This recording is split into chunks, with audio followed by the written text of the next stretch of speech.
A lot of people believe that the Russian Mafia started after the Soviet Union collapsed, but that's not right. And that's because the Russian Mafia was before the Communist Revolution, basically before 1917. The Russian Mafia's idea was to gather different types of criminals in one group. They called themselves vori, which means thief in law, and they basically mean they perform organized crime.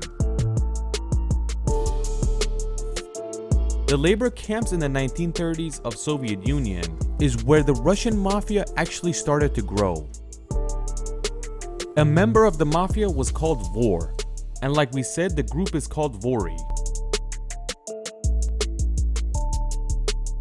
These mafias started in very tough times, and that's in labor camps in the Soviet Union.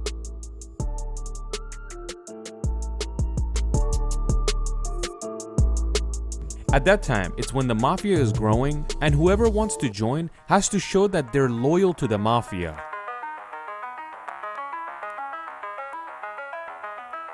Whoever joined had to put their real name away, and they would be called the name that the boss chose. Whenever a boss changed someone's name, each member had to call them by that name. This idea came from the Orthodox Church of Russia. In an Orthodox church, whenever a priest is hired, they choose a different name for him, and everybody has to call him that. When you joined the Mafia, not only did they change your name, but you had to tattoo this star somewhere on your body, and that shows that you're part of the vori. During the Soviet Union, the Mafia was mainly inside the labor camps, but when the Soviet Union collapsed, the Mafia came outside.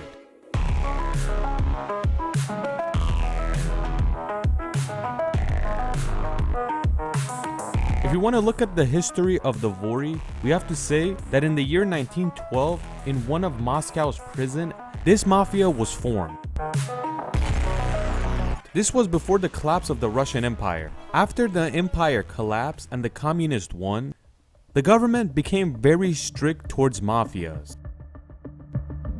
They were all arrested and sent to prison or labor camp. And that was not because to keep the community safe, and that was because no person or group should have high power in a communist government.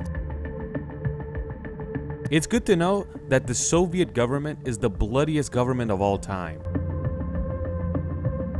Rudolf Rommel is a political scientist, and his research shows that the Soviet Union from the year 1917 all the way to 1987, they killed more people than any other government.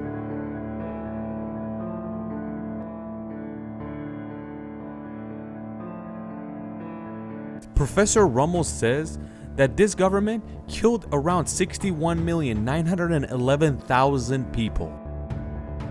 And I'll put the sources in the description.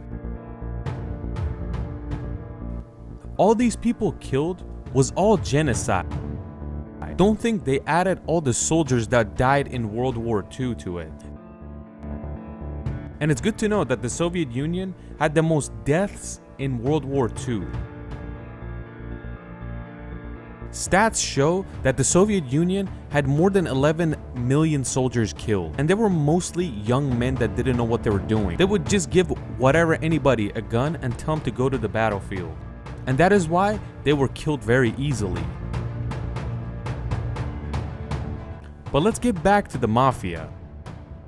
But let's get back to World War II with the Mafia. In the year 1940, the Soviet government said, whichever prisoner goes to war, they're free. And you know, a lot of prisoners were very happy about that choice. In the 5 years of war, 1 million prisoners went to war.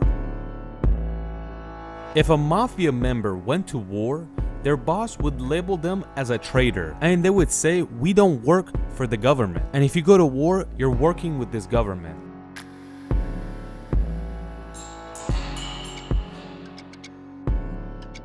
In the year 1950, the government of Soviet Union announced that after this, there's no more mafias in the Soviet Union.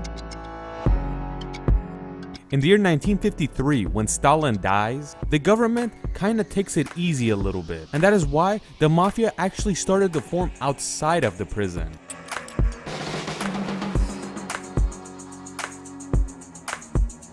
In a place like the Soviet Union, raising a mafia outside of prison is a lot of work.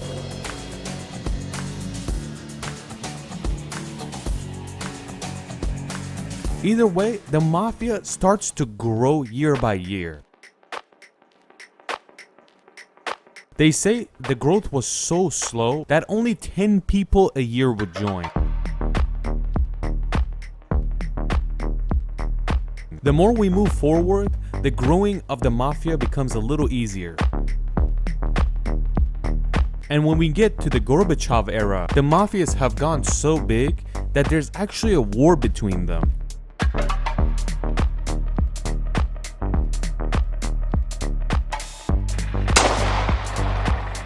In the year 1991, when the Soviet Union collapsed, and we also made a video about it, Russia kinda turned into a heaven for mafias because the government didn't know what to do and they easily grow in size.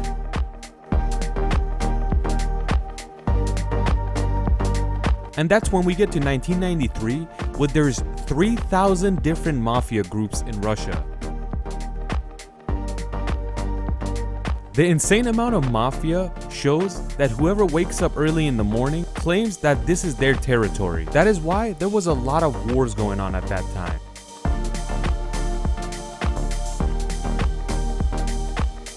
The deaths between the 80s and 90s of Russia multiplied by 4 times. Putin came in power on May of 2000, and he tried to kind of make the country a little better because it was kind of turning into a war zone. And that is why the dictatorship kind of came back. Everything became strict and the mafia's job got more difficult.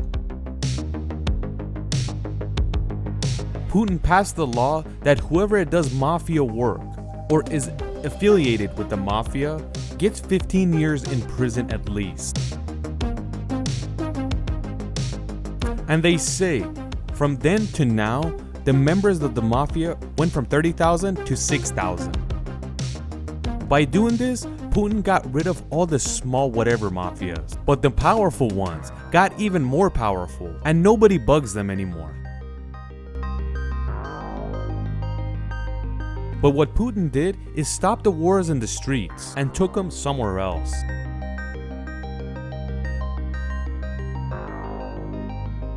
So Putin didn't really get rid of the Russian mafia, but it just kind of made them into 2 divisions, got rid of the weak ones, but the powerful ones got more and more powerful.